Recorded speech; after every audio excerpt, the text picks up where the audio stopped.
We're gonna finish up World War I today. So I know that yesterday we got through a significant amount of the technology stuff. The PowerPoint has now been uploaded, and so has yesterday's video. Right? So you now have access to those two things. I think we got through this whole slide. Yes. I think we ended with. We ended with the conversation about like weapons of mass destruction. Yeah, the blimp. Yes, and no, not the blimp. We needed to end with the chemical weapons. Yeah. So chemical warfare gets its start in World War I, which will eventually go on to be classified as a weapon of mass destruction, right? In the way we use those terms today, which would be nuclear, biological, and chemical, right? Biological would be like diseases. And look, I'm just going to be honest, this is not related to World War I. If I was a terrible human being, and I might be, and I wanted to kill as many people as humanly possible, I would utilize biological warfare.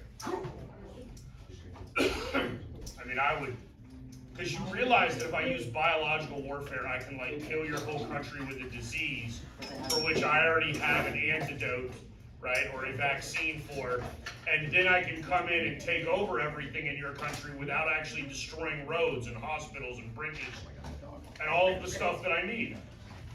Yes? Yes. Well, we're gonna get to the Spanish flu today. Okay, so there's a fair amount in terms of first-hand accounts that you can look through. I'm not going to talk about all of. That go forward on its own. I'm not going to talk about all this. Yeah, there's some pretty like. Okay, look. Have you ever heard? Is that how? It did not have.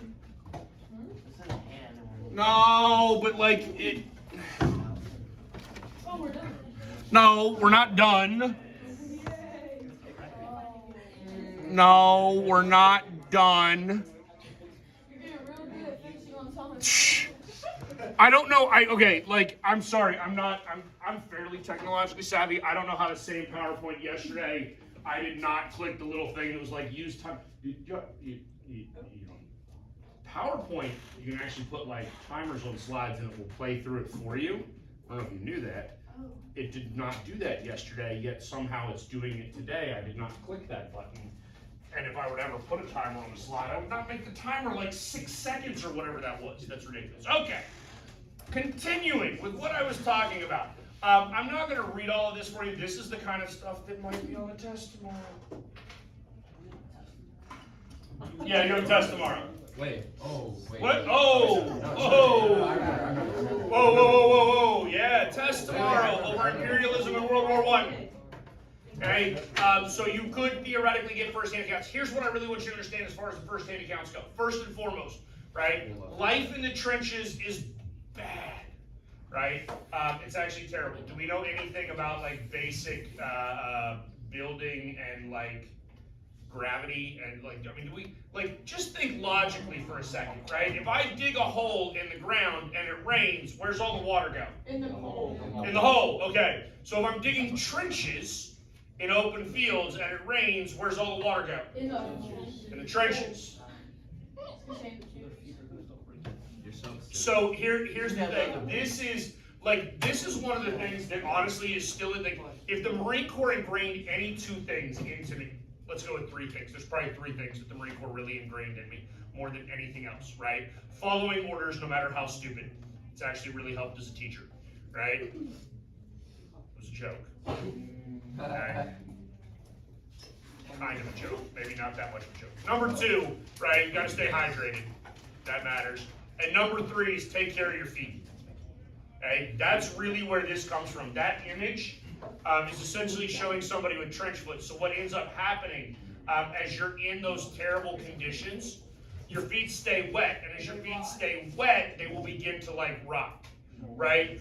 Because anybody ever like stayed in the bath too long, right? And then your skin gets all wrinkly, right? If your skin stays like that forever, and you're wearing socks and boots, and then you have rubbing, you have friction, it'll start peeling that skin off. It's terrible, right? you have got to, absolutely got to take care of your feet, okay? So we learned that, right? The other thing that happens is you have all of these people in very, very close quarters. You end up with like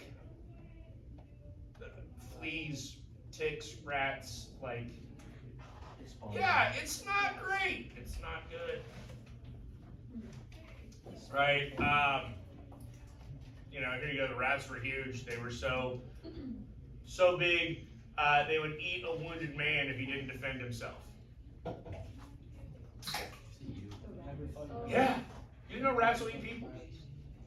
Okay, see, I shouldn't tell you like things like this when I'm recording. If you ever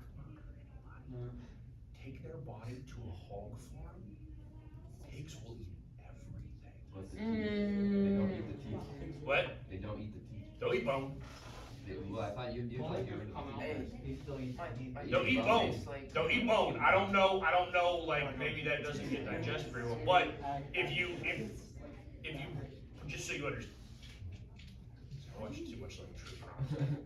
If you pull all the teeth and then just have left them next to the body, they can't use dental records. Actually. Because your teeth are in different directions. Oh, snap. So like, stop. I should not be teaching y'all some of this stuff. The pigs eat stuff. I watch a lot of True Crime. I could get a lot if I wanted to. Okay. I just don't want to. Okay. So I think, hey, focus, back on topic, please. I think we talked about this at least a little bit yesterday, right? This concept of reason, like the U.S. stays neutral initially, right? So we saw that the war began in 1914. The United States does not get in until significantly later. Woodrow Wilson runs for re-election in 1916 on the campaign slogan that he kept us out of the war. Okay? Then, over the course of time now, that has ceased to be a reasonable continuation, right? Couple of reasons, right? First, the U.S. has tons of foreign ties. We are still a nation of immigrants, right? That means that you have a third of the U.S. population that's either foreign-born or first-generation Americans. I think it's first-generation. I think isn't first-generation like you were born here, but your parents were not? Yes, I think that's what a first-generation American, I think that's how they define that topic. First-generation American would mean that you were born in the United States, but your parents were born elsewhere, right? Otherwise, you're just an immigrant, right? So you're third generation, you actually know this. Your great-grandparents were not born here? No, wait, mine are. You're one for what? My Okay, so that would make you a third-generation American. Your grandparents would be first, your parents would be second, you would be third generation.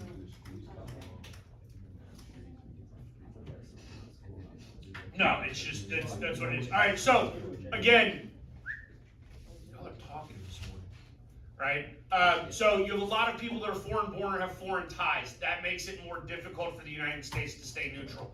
Two, the U.S. is engaged in massive amounts of trading with Britain and France specifically, right? There's economic opportunity. There's an opportunity to make money during war, right? In fact, and maybe you'll learn this next year in government, this is one of the reasons why the United States is just sort of perpetually at war, because we can make a lot of money, right? Because you gotta buy all the wartime stuff that you need. Right? Unrestricted submarine warfare. I told you yesterday, I was like, I knew that term was going to be in a PowerPoint somewhere, right? But we talked about submarines as being a new technology. Those submarines are targeting commercial vessels, right? And so we're going to have to respond. Eventually, Germany will sink a boat called the Lusitania, right? It kills 128 Americans. This was a civilian vessel, right? At this point, the United States has an obligation as a nation to protect its citizens even abroad. Do you understand that? Right? If you find yourself at some point in time later on in life living abroad, right, the United States government will still protect you as a U.S. citizen.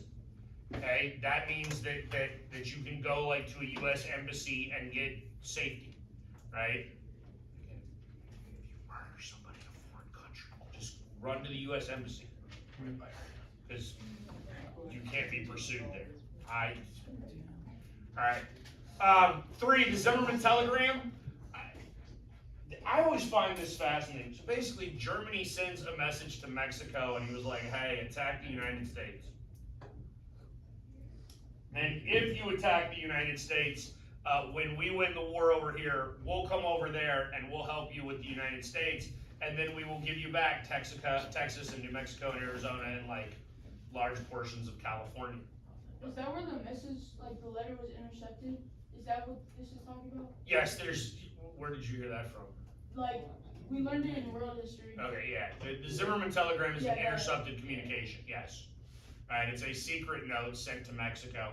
And the reason that Germany wants Mexico to attack the United States is so that we have to turn our attention and our efforts to our southern border rather than continuing to supply Britain and France with things. If we were in our own war, we're obviously going to take all of the stuff we are producing and give it to ourselves first, yes? That logically makes sense, okay? Number 4, we have the Bolshevik Revolution. And I actually do love Russian history. I find Russia to be fascinating, right? So you have a Russian Revolution. I told you, was it yesterday? Was it yesterday that I told you that like Russia just sends people to the front lines with nothing? Yeah. Like they literally tell you like just take a boot, like some boots and a jacket and a gun off a dead guy laying there, right? Obviously the Russian people are like, you know, I don't really like this idea. We're not going to do this. Let's figure something else out. So there's a revolution in Russia called the Bolshevik Revolution or the Red Revolution. Right? You had the Reds and the Whites. The Reds were the communists. The Whites were the elitists. And Russia essentially enters into a civil war. That forces their withdrawal out of World War I, right? And now, when we went back and we looked at that map, and I think it was Semi yesterday who made the comment, right? Why was the number one reason we thought that the Central Powers would lose? Because everyone was surrounded. They were surrounded, right? But the problem is Russia backs out. They're no longer surrounded. There is no Eastern Front, right? Now, the Central Powers can take everything that they had along the Eastern Front that was tied up there and move it west, okay? Where we are currently in a stalemate. We know what stalemate means? Like, yeah. Yeah, like nobody's winning, right? Nobody's gaining ground. We have the trenches with the no man's land, and everybody's just kind of sitting there, right? Like fun fact, it gets so bad that the people, like at Christmas, they just, everybody on both sides lays down their guns and they go out into like no man's land and they like celebrate Christmas together. It's fascinating to me that people at war would do that with one another, right? But so as the Eastern Front ends, right, that's going to allow the Central Powers to focus everything onto the Western Front, which means that the French and the British are about to be overrun, right? Because the Central Powers can now reallocate a whole bunch of resources there, right? And then the United States is beginning to get fearful of Central Powers authorities, right? So you have already read, you have already read Wilson's declaration of war. Well, no, you read Wilson's address to Congress asking for a declaration of war, right? And so in 1917, he asks, Congress delivers, right? And we go to war. We then have the Selective Service Act. The Selective Service is a draft, okay? Gentlemen, that still exists today, and when you turn 18, you better register. If you do not register for the draft, you can actually be ineligible for like federal loans for college. You can be ineligible for federal employment later on in life. You have from age 18 until age 25 to register. Once you're 25, once you're 26, you will not be drafted anymore. That being said, guys, just go fill out the paperwork. It doesn't matter. We haven't had a draft since 1973. Can I fill it out when I'm 25 and then with my system ineligible? You could, but I wouldn't do that if I were you. Why? There's not a draft. What difference does it make? Just in case, you know. No, here, listen. Did we need a draft after 9/11? No. Like I said a second ago, we haven't had a draft since 1973, right? And we've fought in multiple places and been involved in a whole bunch of like conflicts since then. Like post 9/11, dude, so when I joined, we'll put it this way, when I joined the Marine Corps, because I joined the Marine Corps in 2000, right? You didn't even have to graduate from high school to get into Marine Corps, right? Like you could be a high school dropout and get into Marine Corps. And then after 9/11, the Marine Corps stopped taking GEDs, right? You had to have an actual high school diploma because the Marine Corps could be way more selective because a whole bunch of people volunteered as a result of 9/11. Okay, register for the selective service because in the event that like there's ever a need, you're gonna have a whole bunch of people that volunteer, right? I mean, at least that used to be true. I don't know. I don't think we romanticize war the same way that we used to, right? We'll talk about that at the end of the semester, right? Because even like Vietnam, which is atrociously bad, like, dude, there's got to be at least 20 films about the Vietnam War. At least, right? And I mean, like, we lost that war, and there's 20 films about that war, right? Like, okay. All right. Tensions and protests. Okay, one, do you have access to this on D2L? Yes. If you can't write it down fast enough, don't worry about it. You can write it down later, all right? Two, maybe at some point, maybe we should have had this conversation all the way back in August. Why would you write down what I've already written down and given to you? Because it helps me memorize it better if I write it. Okay, but while I'm speaking, right, why would you do that? Because you are correct, actually. Actually, just the process of writing that down does help you remember better, right? But you can do that on your own because I provide you with the PowerPoints. Oh, that's true, actually. Yeah. So what you ought to be doing is instead maybe writing down like the key points that you hear me explaining to you, because that's probably what's most important. Okay.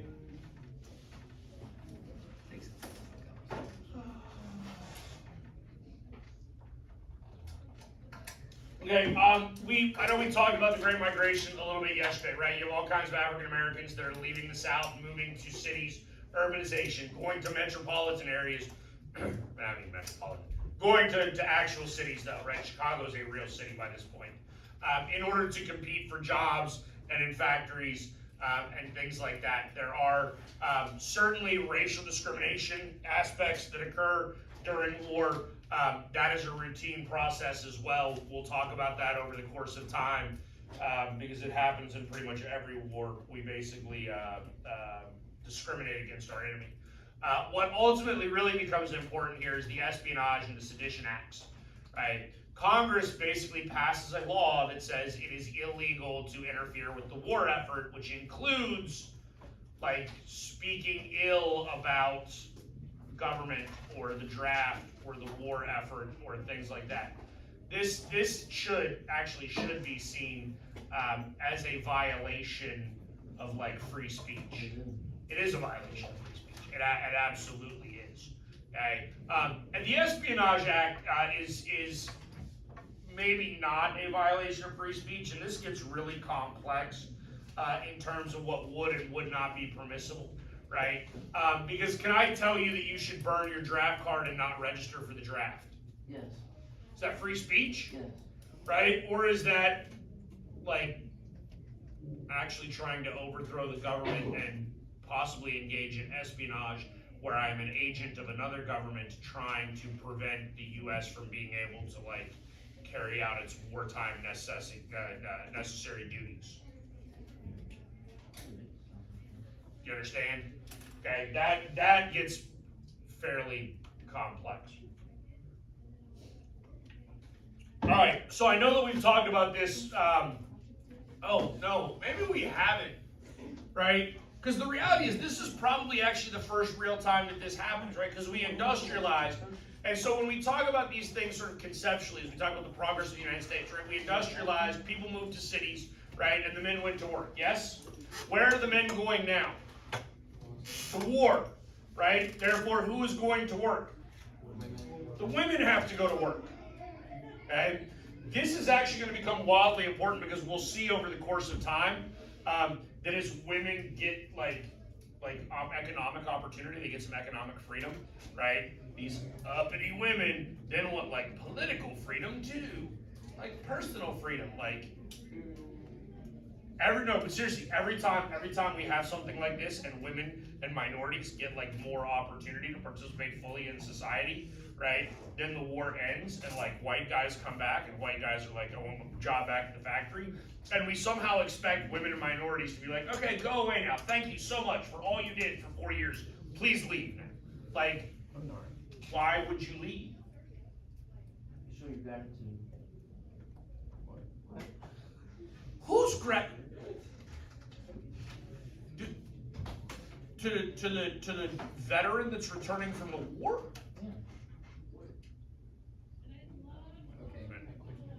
I mean, look, man, I respect veterans as much as the next guy, but I'm not going to starve to death for one. Like, that's just not happening.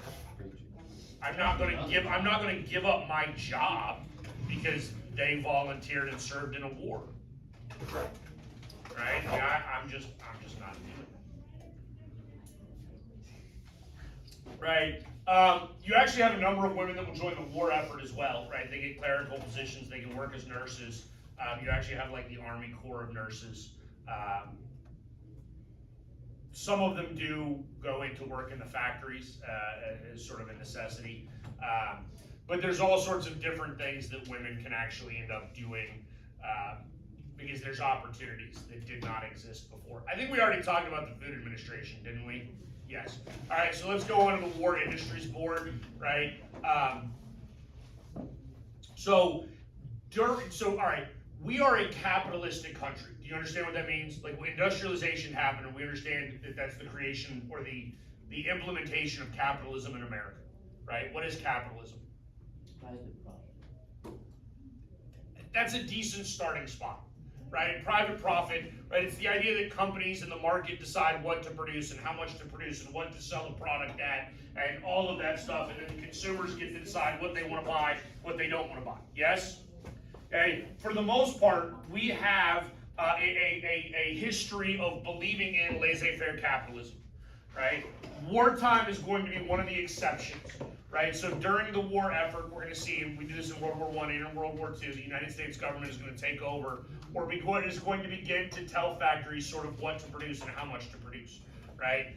So you're going to have factories like the Ford plant is going to stop producing cars and start producing airplanes at some point, right? Because it's relatively easy for a car manufacturer to switch and produce an airplane, right? Or if you're producing, sedans, right? It's relatively easy to switch from that to producing like the Jeep, right? Which is a military all-terrain vehicle, okay? And then the War Labor Board is going to make sure that there's not sort of labor conflict and shortages.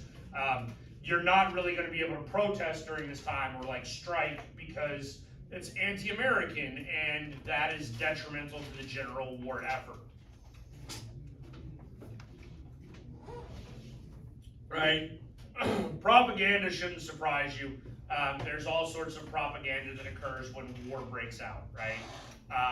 In fact, when we get to World War II, because we'll cover World War II in way more depth than we cover World War I, right?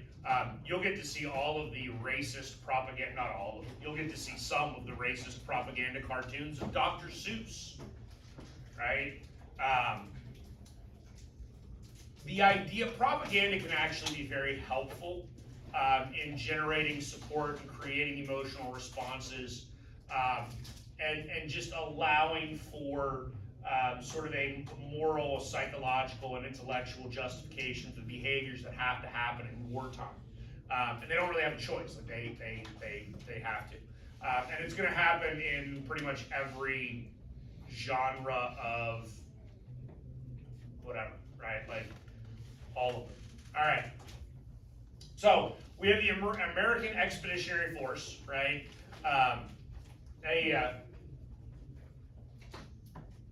This is led by John J. Pershing, who, do we remember from the imperialism one?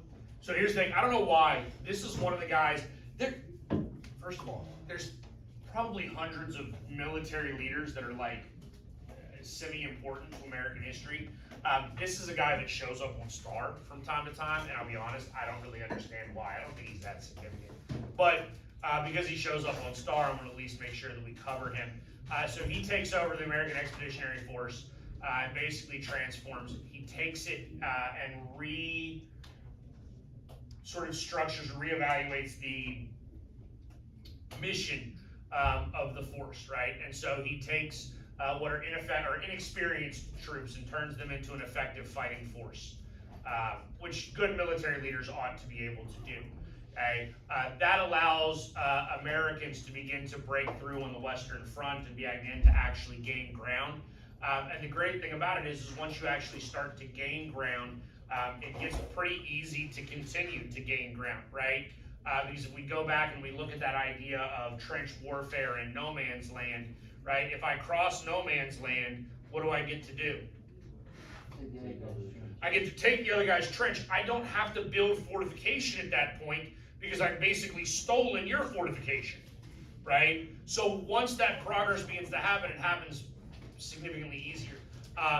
Interestingly enough, the U.S. also the U.S. basically brings its own little mini trains over in order to help resupply and deal with logistical issues. So we literally have hundreds of thousands of troops that come over and resupply the front line. They're fresh, right? Some of these people, I need you to understand because it's a stalemate, right? Some of these people have been living in a trench for 2 years. Right? Living in a hole in the ground for 2 years, that is miserable. That is a miserable existence, right? Just hoping you don't get eaten alive by fleas and rats and get trench foot. No,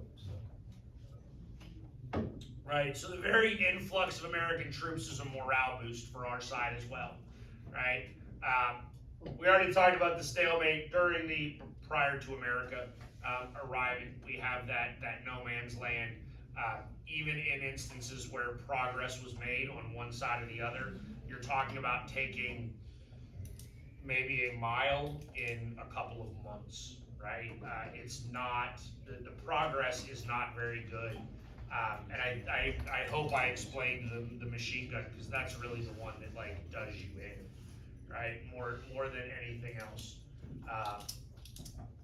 If, just for the record, if you ever find yourself in combat, take out the machine guns first. No, I mean seriously, that's. wait, what? If I were going to war, right, the machine gun I think is the most important piece of weapon in an infantry unit. Okay, it's more important than mortars. It's more important than artillery. Our artillery can be ineffective. Artillery can miss easier. Machine guns miss all the time, but it doesn't matter when you're firing 400 rounds a minute. Okay, there's the Christmas truce that I already told you about. This is a timeline of some of the battles. I'm going to be honest with you, I don't care that much until we get right there. So that is the Argonne Forest, right? That sort of matters. The Battle of the Somme matters. The Somme is a river, okay? Those are some of the battles that matter fairly significantly to me, because again, this is a U.S. history class, not a world history class, right? So I don't really care about any of the battles from 1914, 1915, 1916, because the U.S. is not involved in those. That is a stalemate, and the U.S. is still not entered the conflict, right? I think what matters is the Bolshevik Revolution, because it is a catalyst for American intervention into the war. Right, as the Allied powers loses a significant fighting force, the U.S. has to replace them, right? And then really, the Argonne Forest sort of becomes something of legend, right? You have the Battle of Belleau Wood, which, what is the 1st Marines? I forget what Marine Corps unit. I was 14th Marines. But they still hang their hat on that 100 years later. They're, if you survived Belleau Wood, you were pretty much a legend. Yes, you were. That should be Alvin York. Right, there we go. There's another guy who shows up all the time. right? And again, so this is Argonne Forest. This is one of the early interactions or engagements that the Americans have with the German forces, right? And so York is awarded the Medal of Honor. And again, he's somebody that shows up, like his name is actually listed in your teaks. I don't know which relative of his wielded enough authority to get him like added to a high school curriculum. I really don't. I mean, I don't know where that comes from. But there you go. He shows up, obviously not the only Medal of Honor recipient in American history, but routinely pops up. Okay. Armistice is the end of the war. Okay. So the Kaiser abdicates his throne. He steps down. We actually end the conflict. Right. Shooting stops at 11 a.m. on November 11th. This is actually we actually create a holiday called Armistice Day that eventually becomes Veterans Day. Right. So this is sort of the creation of Veterans Day at that point. Right. Some of the impacts, you have millions of Europeans that die in battle, right? 50,000 Americans die in battle. You have millions, tens of millions wounded, right? Germans are pretty much near starvation. Again, they were surrounded for much of it. The general detriment to everything that goes on is absolutely atrocious. But then that brings us to the Spanish flu, or the flu of 1819. First of all, do we know why it's called the Spanish flu? It did not come from Spain. Right? So that's well, no. Spain is like the first major reported instances of it, but if you go all the way back to the map at the very beginning of this PowerPoint, anybody remember which side Spain was on? They were neutral, right? Because they were not actually involved in the war. They were capable of reporting about things like the flu, right? The reality is the flu probably began somewhere in the trenches. Right, it was probably one of the many different diseases that would have inflicted a number of people fighting, but we call it the Spanish flu because that is sort of the first beginning documentation of where that strand of the flu comes from.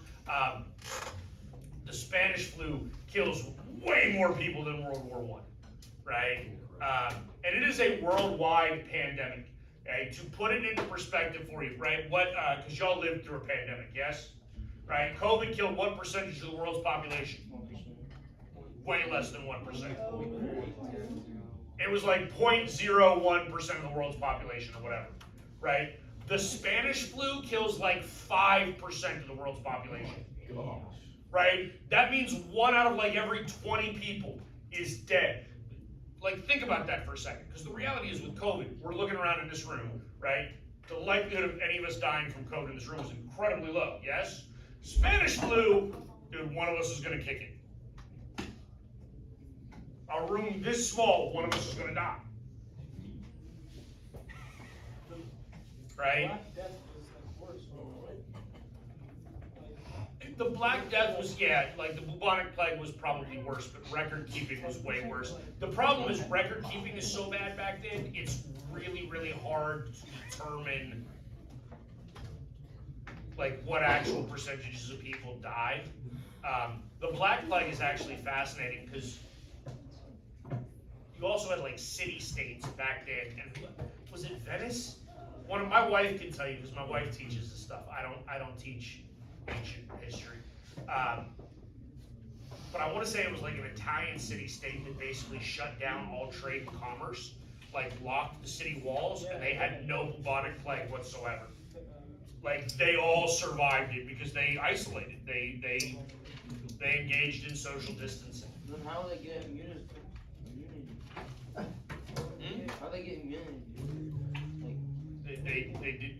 Okay, you only need the immunity in the event that it's attacking you. Okay. Yeah, seriously, you should not I knew some people that did this during COVID. Do not go around like licking poles trying to get COVID so your body can fight it off. No, that's stupid. You don't expose yourself to disease to increase your immune system. What about inoculation? Inoculation is a little bit different. Because inoculation is a controlled methodology. So it's like a vaccine. Vaccines, inoculation is just a fancy word for vaccine, right? Okay, so let's go into the piece, right? We have Armistice Day. We're going to try to create peace. The idea here, Woodrow Wilson's actually going to take the lead on this, or he's going to be one of the leaders, right? Basically, you've got the big four, right? So you've got the U.S., France, Britain, and Italy, because Italy's a G like that, and they're just always on the winning side. Okay? They're going to get together and discuss the peace agreement. Wilson does a couple things. I actually find Wilson sort of fascinating in this regard. Wilson is absolutely an elitist, right? One of the reasons I don't like Woodrow Wilson a whole lot is Woodrow Wilson is one of those incredibly arrogant people that would have wholeheartedly believed that anytime he walked into a room, he was the smartest guy in the room, right? And I'm going to be honest with you, generally people that believe that are definitely not the smartest guy in the room, right? Anyways, he's such an elitist that there's actually a part of me that's a little surprised that he wanted transparency. He didn't want things done in secret, which I actually kind of appreciate for him. He wants everything to be out in the open so that there's clear understanding of what was and was not permissible following the end of the war. He wants freedom upon the seas, so you can't attack civilian vessels regardless, right? That limits the concept of total war. He wants the return of property, right? Nobody should really be profiting off of this. Ultimately, a lot of what Wilson wants is not implemented, right? The United States didn't deal with the brunt of the destruction and the horrific nature of the war. And so you have some other European nations that think the United States is sort of take a back seat because they were not annihilated, they were not destroyed like the rest of Europe. Right? Ultimately, the Treaty of Versailles says, look, Germany is to blame for the war, which I still find funny, right? Because Austria-Hungary started it. Austria-Hungary is also gone, though. There is no more Austria-Hungary, right? So Germany is going to take the blame for the war. Germany has to pay what are called war reparations, right? That means not only did you get your butt kicked in a war, you now also have to pay the person that just beat you up. That's kind of crazy. Right? And then Germany's not allowed to have an army in the future. That's not going to work out very well. Oh, that's World War II. Well, you know, I mean, here's the thing. The reality is 1 and 2. 1 and 2 are what lead to World War II here, right? In fact, Germany, because of the war reparations, Germany, and I'll be honest, this is one of those things, if I was in charge of Germany, right, like I'm not going to say I was Hitler, but like if I was in charge at the same time Hitler was in charge, right, I would actually engage in the same sort of practice that the Germans did, right? And that is, okay, I owe you $10 million, I'm just going to turn on a printing press and print out $10 million and hand it to you, right? Do you know what that does to the value of my currency? Lower. Oh, not lowers it, it annihilates it, right? You actually end up in a situation in Weimar Germany with hyperinflation, right? Y'all just lived through a pretty bad period, or currently living through a pretty bad period of inflation, depending on who you Is listen it to. the same thing as depression? What? No. Inflation and depression are not the same thing. Depression is a larger economic event. Inflation pertains specifically to the purchasing power of currency. Okay? So in a high inflationary period, right, which is what we're in right now, okay, the cost of like a gallon of milk or a dozen eggs has done what in the last like 2 years? It's not even quadruple, right? The reality is it's gone up by about 33 to 50%, depending on what you're looking at, right? That means that if a gallon of milk used to be $2, now it's $2.75 or $3, right? Now that's relatively small, especially when you're only looking at one product, right? Because the difference between $2 and $3 for a gallon of milk, whatever, right? Now when it goes across like your entire grocery bill, and you used to buy your groceries for like $100, and now your groceries are $150 for the same amount of food for the same week, now it's starting to pinch your penny a little bit more, right? It becomes a little bit more important. Hyperinflation is the idea of that gallon of milk going from $2 to like $20 or $50. That's hyperinflation, okay? That is unsustainable, right? But here's the thing, if you are in debt, and you might learn this next year, and maybe in my class, maybe in economics, right? If you find yourself coming up upon a hyperinflationary state, the absolute best thing that you can do is have a crap ton of debt. The more debt you have, the better off it is, right? Because if I buy $1 million house right now and I buy like a $100,000 car, I buy $300,000 cars, right? So now I have debts of $1.3 million, yes? And then hyperinflation happens and a gallon of milk goes from $2 to $50, right? What's happened to the value of my car? No, the car that I bought for $100,000 is now worth like $5 million. Oh my gosh. Okay, so what can I do at that point? I can sell one of the 3 cars, but this is where it gets even better. How much do I owe in my house?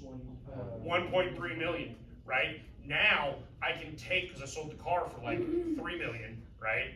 I can take 1.3 million of that and go give it to the bank and be like, here you go. The house is now mine. I own it outright. Wait, what?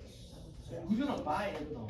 It doesn't matter because then once things like stabilize, right? And really what generally happens is they'll ditch that currency and they'll create a new currency and then it'll be like the Great Reset and they'll start over. It doesn't matter because I now own my house free and clear.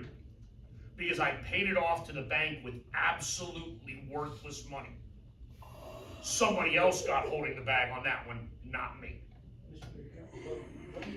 The cost of that debt go up too? So like No, see, that's the great thing about debt, because if I borrow $100 from you, right? Like if I borrow $100 from you right now, and let's just say for the sake of argument, $100 is the cost of a week's worth of groceries, right? Okay, or let's just say that $100 is a tank of gas, right? It's a tank of gas, okay? Let's say you own like a big pickup truck, whatever, right? So $100 is the cost of a tank of gas. And then hyperinflation happens, and now a tank of gas costs $1,000, right? Here's the thing, do I have to give you a tank of gas? No, what do I owe you? $100. I owe you $100, so I give you $100. Now you can only fill up your tank a tenth of the way. Sucks for you. It's awesome for me. It's awesome for me. Because I had the debt. You were owning the debt. You don't want to own debt in a hyperinflationary period. You want to have debt. Okay? We'll talk about this in more detail next year. What? I'm assuming all of you but one signed up for dual government, yes? Yes. But dual econ's not a thing. Are you graduating early? Yeah. I saw that your thing was shady when you're listed as a senior now. So I assume you did not sign up for dual government since you won't be here next year. No. So the rest of you will get to learn about that next year. Sorry.